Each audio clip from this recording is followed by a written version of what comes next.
আসসালামু আলাইকুম। আজকে স্কুলে আপনাদের সবাইকে স্বাগতম। আজকে আমরা ষষ্ঠ শ্রেণীর অষ্টম অধ্যায়ের পঞ্চম পর্বে হাজির হয়েছি। সাথে আছি সবসময়ের মতো আমি সাজল কবির। কথা না বাড়ি চলে যাচ্ছে আজকে টিউটোরিয়ালে। প্রথমে আমরা প্রশ্নটা একটু পড়ে নিচ্ছি। 3 নাম্বার যে কোশ্চেনটা সেটা হচ্ছে একটি খাতার দাম x টাকা হলে, তার মানে হচ্ছে কি খাতার দাম কত টাকা? x টাকা। আর একটি পেন্সিলের দাম হচ্ছে y টাকা এবং একটা রাবারের দাম হচ্ছে z টাকা। তাহলে আমরা আরেকটু রিভিউ করে নিই। খাতার দাম হচ্ছে x টাকা, পেন্সিলের দাম হচ্ছে y টাকা আর রাবারের দাম হচ্ছে কি z টাকা। ঠিক আছে, তাহলে এবার প্রথম ক নাম্বার প্রশ্ন হচ্ছে মিতা 1 ডজন খাতা এবং অর্ধ ডজন পেন্সিল ক্রয় করে সে কত টাকা খরচ করলো। তাহলে ক নাম্বারের आंसर যদি আমরা করি, ক নাম্বার সে কি করছে?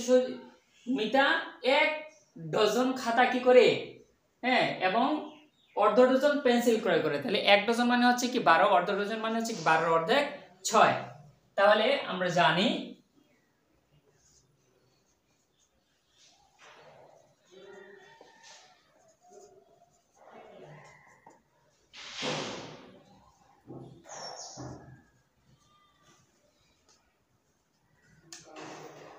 এক ডজন সমান কি 12টি। তাহলে কি মিতা কি 1 ডজন খাতা ক্রয় করে, ঠিক আছে, অর্ধ ডজন পেন্সিল ক্রয় করে। তাহলে কি বলছে? খাতার দাম এবং পেন্সিলের দাম দেওয়া আছে, খাতার দাম এবং কি পেন্সিলের দাম দেওয়া আছে। তাহলে তার এখানে খাতা আমার কি দেওয়া আছে? খাতার দাম কয় টাকা আছে? খাতার দাম হচ্ছে x টাকা, ঠিক আছে, একটি খাতার দাম। তাহলে দেওয়া আছে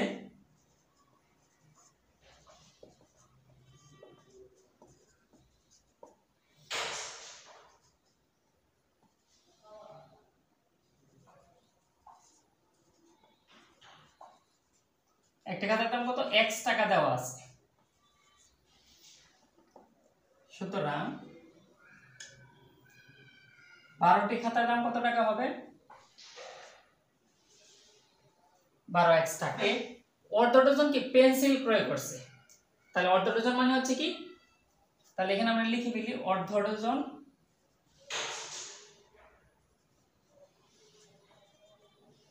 সমান হচ্ছে কি 12/2 সমান হচ্ছে কি 6টি।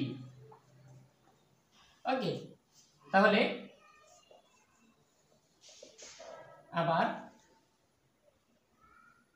একটি খাতার দাম, একটি কি পেন্সিলের দাম,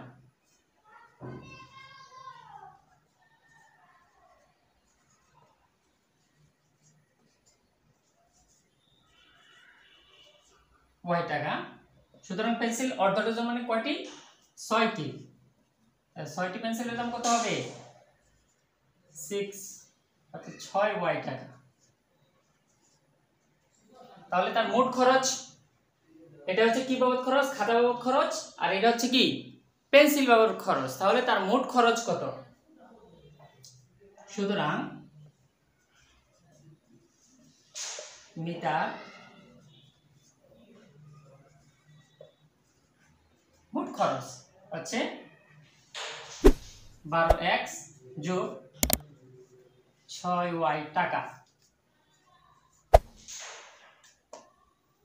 ওকে, তাহলে কি আমরা বুঝতে পারছি মিটার মোট খরচ কত টাকা হয়েছে? যদি ভিডিওটি ভালো লাগে তাহলে অবশ্যই লাইক কমেন্ট শেয়ার করে সবার কাছে পৌঁছে দেবেন, যেমন সকল শিক্ষার্থীরা এই অঙ্কগুলা বুঝতে পারে এবং শিখতে পারে।